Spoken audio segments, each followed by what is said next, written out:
আগামী 12 ফেব্রুয়ারি জাতীয় সংসদ নির্বাচন, সেই সাথে গণভোট, পুরোদমে চলছে প্রচারণা। দর্শক, নিউজ 24 এর নিয়মিত আয়োজন নির্বাচনের সংবাদে স্বাগত জানাচ্ছি আমি হোসাইন শাহাদাত। জানাবো সব পক্ষের খবর এই সংবাদে।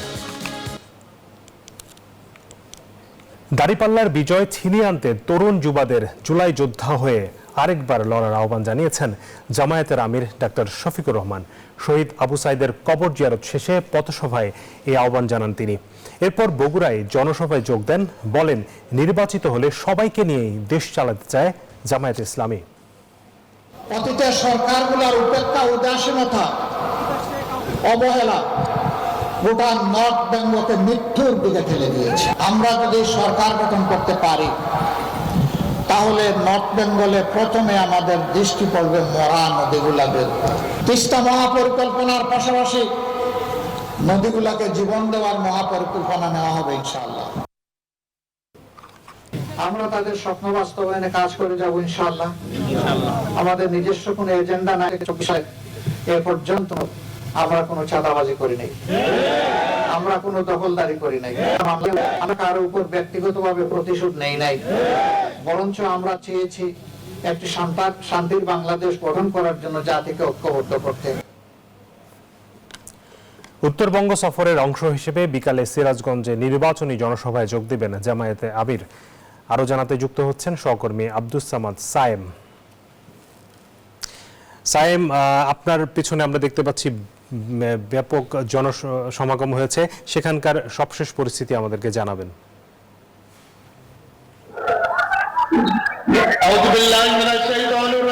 শাহাদত বিকেল 3:30টার দিকে জামাতের আমির রয়েছেন ডক্টর শফিকুর রহমান। তিনি সিরাজগঞ্জ ইসলামিয়া কলেজ মাঠে জেলা জামাত আয়োজিত যে জনসভা, সেই জনসভায় তিনি যোগ দিবেন এবং এই জনসভায় যে নির্বাচনের যে সিরাজগঞ্জের জামাতের 6 জন প্রার্থী রয়েছেন তাদেরকে সবার সাথে পরিচয় করে দেবেন এবং জামাতের পক্ষে তিনি ভোট চাবেন। একই সাথে একটি কল্যাণ রাষ্ট্র এবং ন্যায় বিচার যেন সুনিশ্চিত করা যায়, দুর্নীতি বাংলাদেশ গড়া যায়, সেই বক্তব্য তিনি কিন্তু সিরাজগঞ্জের জামাতের নেতাকর্মী রয়েছে তাদের উদ্দেশ্যে কিন্তু তিনি ভাষণ দেবেন। আমরা নেতাকর্মীদের সাথে কথা বলেছি, তারাও কিন্তু প্রত্যাশা করছেন জামাতের এই আমির যে এই সিরাজগঞ্জে আসবেন নির্বাচন উপলক্ষে, এতে কিন্তু যে নেতাকর্মী রয়েছে সেই নেতাকর্মীদের মধ্যে কিন্তু একটা উৎসবের আমেজ কিন্তু বিরাজ করবে। তারা কিন্তু ভোটের মাঠে যেন এই তাদের দাঁড়িপাল্লা রয়েছে সেই দাঁড়িপাল্লার পক্ষে এক গণজোয়ার সৃষ্টি হবে, এমনটাই কিন্তু এই যে নেতাকর্মী তারা কিন্তু বলেছে। এই মুহূর্তে কিন্তু আমরা দেখতে পাচ্ছি যে ইসলাম কলেজ যে মাঠটি প্রায় কানায় কানায় ভরে গেছে। জামাতের নেতাকর্মীদের বিভিন্ন উপজেলা থেকে তারা কিন্তু দাঁড়িপাল্লার যে প্রতীক, সেই প্রতীক নিয়ে কিন্তু তারা কিন্তু এই মাঠে উপস্থিত হয়েছেন। সব মিলিয়ে জামাতের যে নেতা কর্মী তারা বলছেন যে এই নির্বাচনী প্রচারণার মাধ্যমেই কিন্তু তাদের যে সিরাজগঞ্জের যে 4টি আসন রয়েছে সেই 4টি আসনের কিন্তু বিজয় সুনিশ্চিতের প্রত্যাশা করছেন। এই ছিল আমার কাছে সর্বশেষ পরিস্থিতিতে। শাহাদত, আপনার কাছে। স্যার, আপনাকে ধন্যবাদ। বিএনপির উদ্যোগে আমার ভাবনায় বাংলাদেশ শীর্ষক জাতীয় রিল মেকিং প্রতিযোগিতায় বিজয়ীদের সঙ্গে একান্ত আলাপের উদ্দেশ্যে meet and greet with Tarique Rahman অনুষ্ঠিত হয়েছে। গুলশানের বিচারপতি শাহাবুদ্দিন পার্কে আয়োজিত এই অনুষ্ঠানে বিজয়ীদের সঙ্গে মতবিনিময় করেন বিএনপির চেয়ারম্যান তারেক রহমান।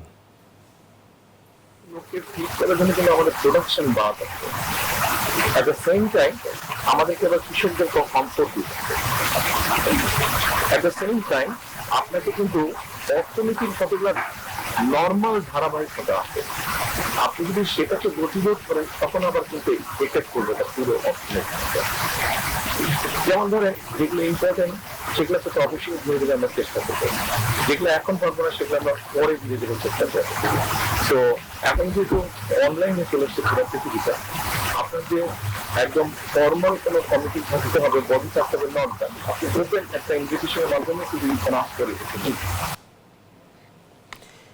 দীর্ঘ 2 দশক পর আজ চট্টগ্রামে যাচ্ছেন বিএনপির চেয়ারম্যান তারেক রহমান। রোববার দুপুরে বন্দরনগরীর পলো গ্রাউন্ড মাঠে জনসভায় বক্তব্য রাখবেন তিনি।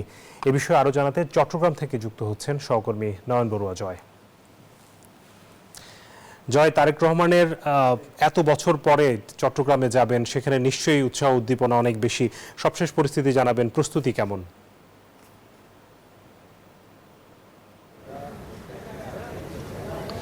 ধন্যবাদ শাহাদাত আপনাকে। দীর্ঘ ২০ বছর পর তারেক রহমান চট্টগ্রামের মাটিতে পা রাখবেন। আজকে সন্ধ্যার দিকে বিমান যোগে কিন্তু চট্টগ্রামে আসবেন, এমন তথ্য আমরা পেয়েছি। আগামীকাল আমি যে মঞ্চটি দেখানোর জন্য চাচ্ছি, বিশাল আকৃতির এই মঞ্চ, এই মঞ্চে তারেক রহমান আগামীকাল সকালে এখানে বক্তব্য দেবেন। তো দেখতে পাচ্ছেন মঞ্চটি দেখলেই একেবারে প্রস্তুতি, তাদের যে নেতাকর্মীদের একটা উচ্ছ্বাস কিন্তু আমরা দেখতে পাচ্ছি। দুদিন ধরে কিন্তু একটা উচ্ছ্বাস দেখা যাচ্ছে। আজকে যেহেতু একেবারে আগ মুহূর্ত, তো আগামীকাল তারেক রহমান এই মঞ্চে বক্তব্য দেবেন। যেহেতু নির্বাচনের সময় এখন, ঠিক এই সময়টার মধ্যে নতুন বার্তা নিয়ে এসছেন। চারিদিকে দেখতে পাচ্ছেন ফলগ্রাউন্ড মাঠের চারিদিকে কিন্তু ব্যানার ফেস্টুনে ছেয়ে গেছে। চট্টগ্রাম শহরের বিভিন্ন জায়গায়, বিভিন্ন স্থানে কিন্তু নেতাকর্মীদের সমাগম অনেক বেশি হবে। শুধু এই পলগ্রাউন্ড মাঠ নয় শাহাদাত, চট্টগ্রামের পলগ্রাউন্ড সমাবেশকে ঘিরে চট্টগ্রামের আশপাশ যে সড়কগুলো আছে সব সড়কে নেতাকর্মীদের অবস্থান হবে, লাখ লাখ মানুষের সমাগম হবে, এমন আশা করছেন আয়োজকরা। আমরা একটু আগে দেখেছি চট্টগ্রাম সিটি কর্পোরেশনের মেয়র ডাক্তার শাহাদাত হোসেন, একই সাথে আবুল হাসান বক্কর সহ অন্যান্য নেতৃবৃন্দ যারা আছেন তারা কিন্তু এই জায়গা পরিদর্শন করেছেন।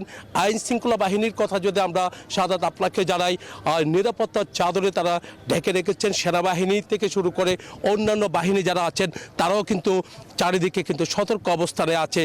তার কারণে যে প্রস্তুতি, সমাবেশের যে একটা প্রস্তুতি, সেই প্রস্তুতি কিন্তু রয়েছে।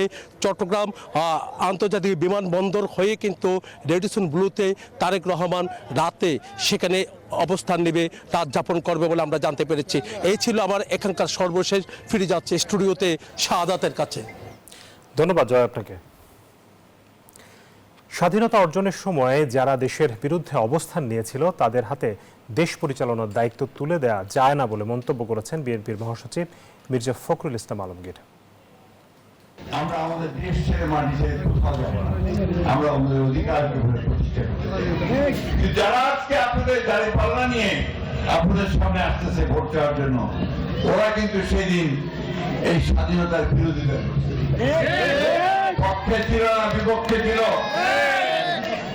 এবং আপনাদের যে বাড়িঘর ছেড়ে চলে যেতে হয়েছে, ওই সময় আপনার বাড়িঘর লুটো করা হয়েছে। ফ্যামিলি কার্ডের মাধ্যমে ভোট কেনার কৌশল নিয়েছে একটি দল, এমন অভিযোগ করেছেন ঢাকা 11 আসনে এনসিপির প্রার্থী ও দলের আহ্বায়ক নাহিদ ইসলাম। এছাড়াও ঢাকা ও ঢাকার বাইরে নির্বাচনী প্রচারণায় সরব এনসিপির অন্যান্য নেতারাও। এবারের ভোটটা একেবারেই নতুন এবং বাংলাদেশের ভাগ্য পরিবর্তনের ভোট। যেহেতু গণভোটও একসাথে হচ্ছে, মানুষ যাতে এই ভোট কোনোভাবেই এই ভোটকে ভোট প্রদানে ভয় না পায়। কারণ আমরা দেখছি বিভিন্ন এলাকায়, ইভেন আমার এলাকাতেও এক ধরনের ভয়ের পরিবেশ তৈরি করে রাখা হয়েছে। এখানে ফ্যামিলি কার্ডের কথা বলে, কৃষি কার্ডের কথা বলে মানুষের সাথে প্রতারণা সৃষ্টি করা হয়েছে। সেগুলো নাকি এটিএম কার্ডের মতন ব্যাংকে দিলেই নাকি টাকা আসবে।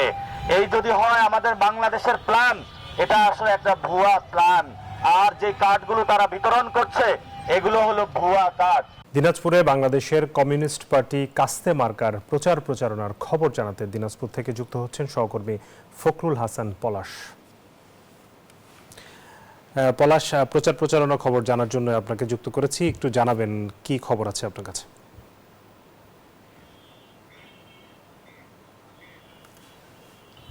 ধন্যবাদ আপনাকে।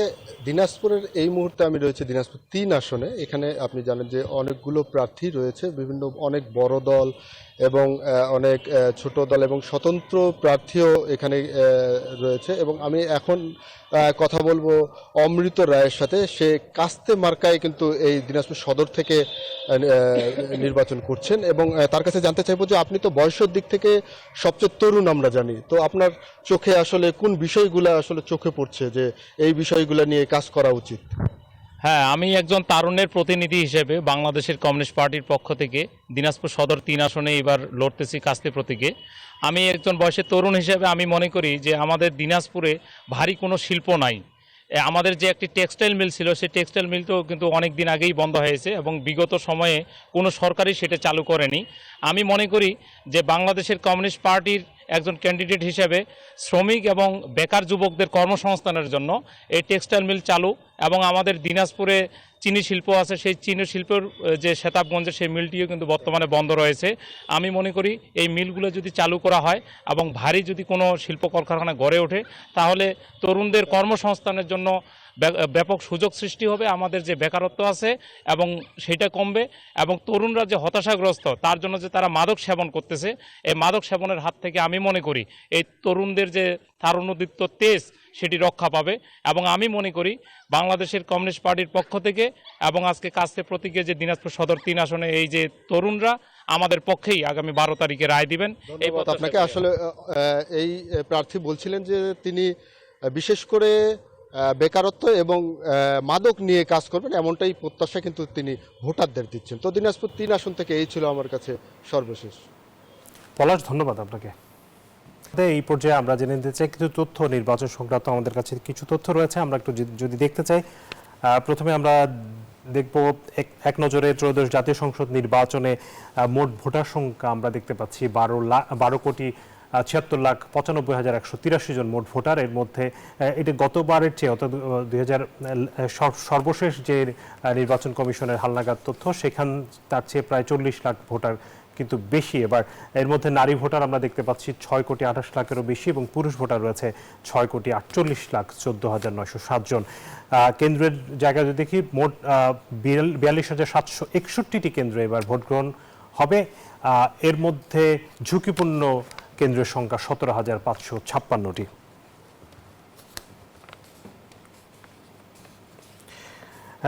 আমরা এর পরের কার্ড আছে আমাদের কাছে, আমরা যদি দেখি পরের তথ্য। জাতীয় সংসদ নির্বাচনে এবার ঢাকা বিভাগের চিত্র যদি আমরা দেখি, ঢাকা বিভাগে মোট জেলা রয়েছে 13টি, যেখানে সংসদীয় আসন রয়েছে 56টি এবং প্রার্থী রয়েছে সেখানে 466 জন প্রার্থী এই বিভাগ থেকে প্রতিদ্বন্দ্বিতা করছেন।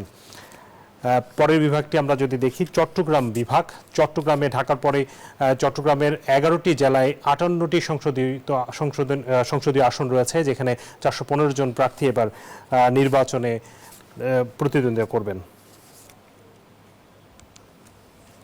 ইসলামী আন্দোলন বাংলাদেশের প্রচারণার খবর জানাতে বরিশাল থেকে যুক্ত হচ্ছেন সহকর্মী সাইফুর রহমান মিরন।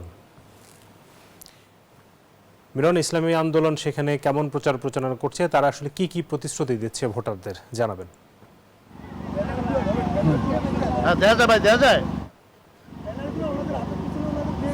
ধন্যবাদ আপনাকে। আপনি জানেন যে আজকে প্রচারণার তৃতীয় দিন, প্রতীক পাওয়ার পরই কিন্তু প্রার্থীরা ভোটারদের দাঁড়ে দাঁড়ে ঘুরে বেড়াচ্ছেন, ভোট প্রার্থনা করছেন। আমরা আজকে আছি বরিশাল 6 আসনে ইসলামী আন্দোলন মনোনীত প্রার্থী মুফতি সৈয়দ মোহাম্মদ ফয়জুল করিমের যে নির্বাচনী এলাকা, তিনি 2টি আসনে নির্বাচন করছেন, বরিশাল 5 সদর এবং বরিশাল 6 বরিশাল বাকেরগঞ্জ। আমরা বাকেরগঞ্জের শ্যামপুর এলাকায় আছি, এখানে তিনি প্রচারণা শুরু করবেন। এখন একটি তার উঠান বৈঠক আছে, আমরা দেখছি যে ইতিমধ্যেই জনাব ফয়জুল করিম তিনি এসেছেন, তার সঙ্গে আমরা কথা বলেছি। তিনি যেমনটা আমাদেরকে বলেছেন যে মূলত এই মুহূর্তে যাদের বিরুদ্ধে কোনো মামলা নেই তাদের যেন কোনোভাবে গ্রেপ্তার না করে, তাদের হয়রানি না করে, সেইটা বলেছেন। এবং আমরা দেখছি যে এই মুহূর্তে যে একটি কর্মী সমাবেশ তিনি এসেছেন এবং ফয়জুল করিম তিনি ভোটারদের আশ্বস্ত করছেন যে যদি হাত পাখায় যদি ভোট দেয় তাহলে শান্তি, সমৃদ্ধি এবং ইনসাফের বাংলাদেশ প্রতিষ্ঠা হবে। সেই জন্যই তিনি আজকে এই শ্যামপুর এলাকায় এসেছেন এবং সেখানে কিন্তু তার এই প্রচারণার একটি উঠান বৈঠকে তিনি বসেছেন, তা আমরা দেখছি, তার সঙ্গে কথাও বলেছি। তিনি বলেছেন যে কোনোভাবেই এই মুহূর্তে অর্থাৎ 12 তারিখের আগে যাতে করে কোনো যাদের বিরুদ্ধে ওয়ারেন্টভুক্ত কোনো আসামি ছাড়া কাউকে যেন গ্রেপ্তার না করা হয়, কোনোভাবে ভোটারদের যেন শঙ্কায় না ফেলা হয়, ভোটাররা যাতে নির্বিঘ্নে ভোট কেন্দ্রে গিয়ে ভোটাধিকার প্রয়োগ করতে পারে, এমনটাই তিনি বলেছেন। এবং তিনি বলেছেন হাত পাখার পক্ষে ব্যাপক জোয়ার এসেছে, সেটি যাতে ধরে রাখার জন্য তিনি কর্মীদের আহ্বান জানিয়েছেন। এবং আমরা দেখেছি যে বরিশাল 6 অর্থাৎ বাকেরগঞ্জ আসনে তিনি নির্বাচন করছেন, একই সঙ্গে বরিশাল 5 সদর আসনেও কিন্তু হাত পাখা নিয়ে নির্বাচন করছেন। তিনি চরমোনাই পীর অর্থাৎ সিনিয়র নায়েবে আমির ফয়জুল করিম, তিনি ইতিপূর্বেও নির্বাচন করেছেন এবং সবসময় বলেছেন যে ইসলাম, শান্তি, সমৃদ্ধি প্রতিষ্ঠার জন্যই এই বাংলাদেশ প্রতিষ্ঠার জন্য, একটি ইসলামিক রাষ্ট্র প্রতিষ্ঠার জন্য তিনি সকলের প্রতি আহ্বান জানিয়েছেন এবং তিনি বলেছেন যে যদি হাতপাখা নির্বাচিত হয় তাহলে আগামী দিন একটি সুন্দর বাংলাদেশ বিনির্মাণ হবে। সে লক্ষ্যেই মূলত হাতপাখায় ভোট দেওয়ার জন্য তিনি সবার কাছে উদাত্ত আহ্বান জানিয়েছেন। আজকে তিনি বরিশালের 6 আসনে যেমন বাকেরগঞ্জে প্রচারণা চালিয়েছেন, এরপরে তিনি যাবেন কলসকাঠিতে, সেখানেও তিনি প্রচারণা চালাবেন এবং আগামীকালকে হয়তো আবার বরিশাল 5 বরিশাল সদর আসনেও তিনি প্রচারণা চালাবেন। এবং আমরা দেখছি যে তার পক্ষে ব্যাপক ভোটাররা কিন্তু উপস্থিত হয়েছেন এবং তারা তার পক্ষে অর্থাৎ ইসলামী আন্দোলনের পক্ষে ভোট দেওয়ার জন্য উৎসুক হয়ে আছেন, এমনটাই বলেছেন ভোটাররা। এই ছিল মূলত বরিশাল থেকে বরিশাল 6 আসন ইসলামী আন্দোলনের যে প্রার্থী মুফতি সৈয়দ মোহাম্মদ ফয়জুল করিমের যে প্রচারণার থেকে আমার কাছে সবশেষ তথ্য। ফিরছি স্টুডিওতে। মিলন, ধন্যবাদ আপনাকে। বরিশাল থেকে সহকর্মী মিলন জানাচ্ছিলেন ইসলামী আন্দোলনের প্রচারণার খবর। আবার আমরা কিছু তথ্য দেখতে চাই। আমরা ঢাকা চট্টগ্রামের খবর জানার পর এবার আমরা সিলেট বিভাগের কিছু তথ্য জানতে চাই। সিলেটে জেলা সংখ্যা রয়েছে 4টি এবং সেখানে 19টি সংসদীয় আসনে নির্বাচন হবে। 104 জন প্রার্থীর মধ্যে এবারে নির্বাচন অনুষ্ঠিত হবে। পরের বিভাগটি দেখতে চাই রাজশাহী বিভাগ, একটি বড় বিভাগ আসলে বাংলাদেশে, যেখানে সংসদীয় আসন রয়েছে 39টি, 8টি জেলা সমন্বয়ে রাজশাহী বিভাগ গঠিত, যেখানে 198 জন প্রার্থী এবার নির্বাচনে লড়বেন ভোটের মাঠে। পরের কার্ডটি দেখতে চাই।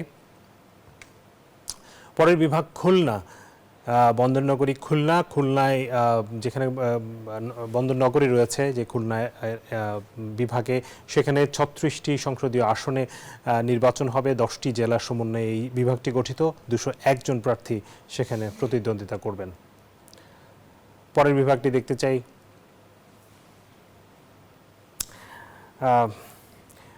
দর্শক, এই ছিল নির্বাচনী সংবাদে। এতক্ষণ সাথে থাকার জন্য ধন্যবাদ সবাইকে।